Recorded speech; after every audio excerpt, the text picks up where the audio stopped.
¿Se acuerdan de lo que vimos el video anterior, donde Sócrates se la pasaba haciendo preguntas? Iba por Atena preguntándole a políticos, artesanos y poetas qué es la justicia, qué es la virtud, qué es la valentía. Lo interesante de todo esto es que Sócrates no hacía estas preguntas porque simplemente estuviera buscando una respuesta. Las hacía porque quería demostrar algo. Su intención era mostrarnos que muchas veces creemos saber algo hasta que alguien nos hace un par de preguntas. Y ahí nos damos cuenta de que en realidad no tenemos ni puta.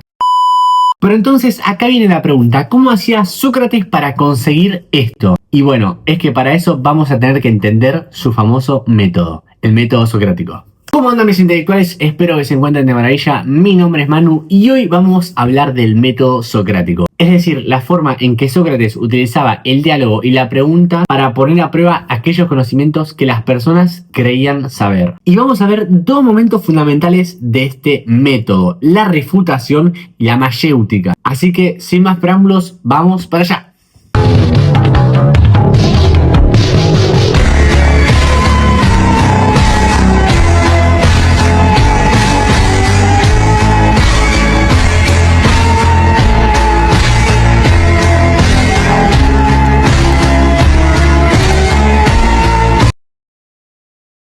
Sócrates no filosofaba encerrado en su casa escribiendo tratados de 500.000 páginas. En cambio, su filosofía se hacía conversando. Y dentro de esas conversaciones había algo fundamental, la ironía. Pero no la ironía en el sentido de hacer un chiste o de decir algo sarcásticamente. La ironía socrática consistía básicamente en que Sócrates se presentaba como alguien que no sabía. Él preguntaba, el otro respondía, y él preguntaba, y el otro respondía, y él preguntaba, y el otro respondía, y él preguntaba, y el otro respondía.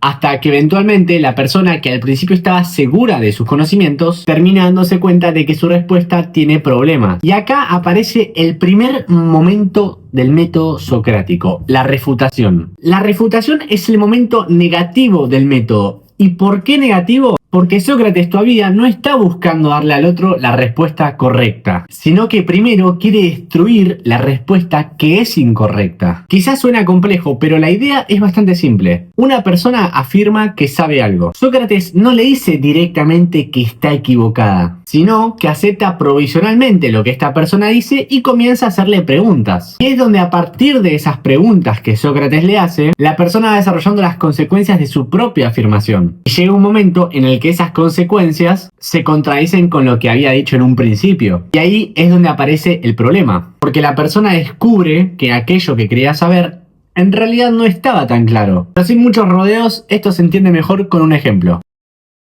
Uno de los ejemplos más conocidos aparece en el diálogo Laques de Platón. En este diálogo Sócrates está hablando sobre una pregunta muy sencilla. ¿Qué es la valentía? Laques, uno de los personajes del diálogo, intenta responder y da una respuesta bastante razonable. La valentía consiste en enfrentarse al enemigo y no huir del combate. Perfecto, yo podría decir, listo, Laques definió lo que Sócrates preguntó, siguiente pregunta. Pero Sócrates no funciona así. Entonces volvió a preguntar. Entonces, ¿la valentía solo existe cuando estamos en batalla? Porque pensemos un segundo. ¿Qué pasa con un médico que tiene que tratar a un paciente en una situación peligrosa? O con una persona que se enfrenta a un peligro que no tiene nada que ver con la guerra. ¿No podría ser también valiente? Entonces la definición de Laques pareciera quedarse corta, por lo que intenta corregirla. Bueno, quizás la valentía no simplemente sea enfrentarse a un enemigo, sino enfrentarse a un peligro aún sabiendo lo que está haciendo. Bueno, perfecto, pero como Sócrates es tan gracioso, vuelve a preguntar y a preguntar. Sócrates, hijo de... No, mentira, eso no pasó. Bueno, o si pasó, no se sabe. Volviendo al tema, él empieza a llevar esa definición hasta sus últimas consecuencias. Hasta que aparece el problema. Laques había comenzado la conversación creyendo que sabía lo que significaba la valentía. Pero después de responder todas las preguntas de Sócrates, ya ni siquiera puede definirla. Y eso es exactamente lo que Sócrates busca con la refutación. Él no le dice, estás equivocado, la valentía es esto. Lo que hace es mucho más interesante. Toma la respuesta que Laques le dio en un principio, la acepta provisionalmente y comienza a examinarla mediante preguntas. Y cuando esa definición termina llevando a una contradicción, Laques se da cuenta de que su respuesta inicial no era suficiente. Por eso, la refutación consiste justamente en eso, en mostrar que una opinión que parecía verdadera no puede resistir a un examen racional. Y esto es muy importante porque Sócrates no está buscando ejemplos. No quiere que le digan la valentía es esto, esto y esto. Lo que quiere saber es qué es la valentía en sí misma, cuál es su esencia. Porque si yo les pregunto a ustedes qué es la valentía y ustedes me responden con 3 ejemplos de personas valientes, no me están respondiendo realmente qué es la valentía. Y esas son justamente las respuestas que Sócrates intenta superar.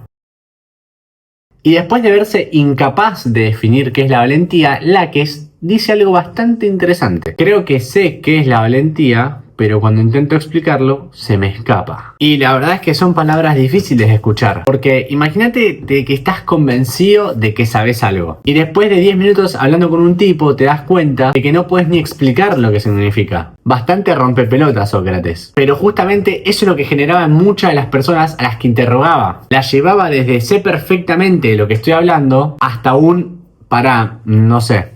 Y en el Menón, Platón describe algo muy parecido. El personaje de Menón explica que la refutación socrática termina dejando al interrogado completamente confundido. Antes estaba satisfecho con su supuesto conocimiento. Ahora está paralizado y ya ni siquiera sabe qué responder. Y esto nos lleva a una pregunta que es muy importante. ¿Por qué quería hacer Sócrates todo esto? Porque podría parecer que disfrutaba de hacerle la vida imposible a los demás. Y probablemente un poquito sí. Pero había algo mucho más profundo detrás de todo esto. Para Sócrates, la refutación tiene una función moral. La idea era que si una persona tiene ideas equivocadas sobre cosas fundamentales, esas ideas pueden afectar la manera en la que vive. Por eso, antes de intentar llenar a alguien de conocimiento, había que sacarle todas esas ideas falsas. Era como una especie de purificación. Primero tenés que darte cuenta de que no sabés. Después puedes empezar a buscar realmente el conocimiento. Y esto encaja perfectamente con lo que vimos en el video anterior. De hecho, si no lo viste, anda a verlo, que es muy importante para entender este tridente histórico. Sócrates no era sabio porque sabía absolutamente todo. Era sabio porque reconocía los límites de su propio conocimiento. Entonces, de alguna manera, la refutación sirve para llevar a otra persona hacia ese reconocimiento. Creías saber, te hice preguntas, descubrimos que no podía justificarlo, ahora sabes que no sabes. Y recién ahí podemos pasar al segundo momento del método socrático, la mayéutica.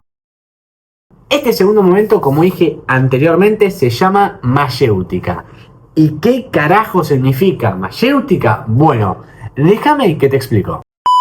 La palabra viene de una expresión relacionada con el arte de dar a luz. Y acá alguien normal, como yo y como ustedes, podría preguntarse, ¿y esto qué tiene que ver con Sócrates? Muchos me preguntarán, Manu, o sea que Sócrates, además de joderle la vida a media Atenas, haciéndole sus preguntas, además ayudaba a madres a dar a luz. No, stop, wait a minute. Déjenme explicarles bien. La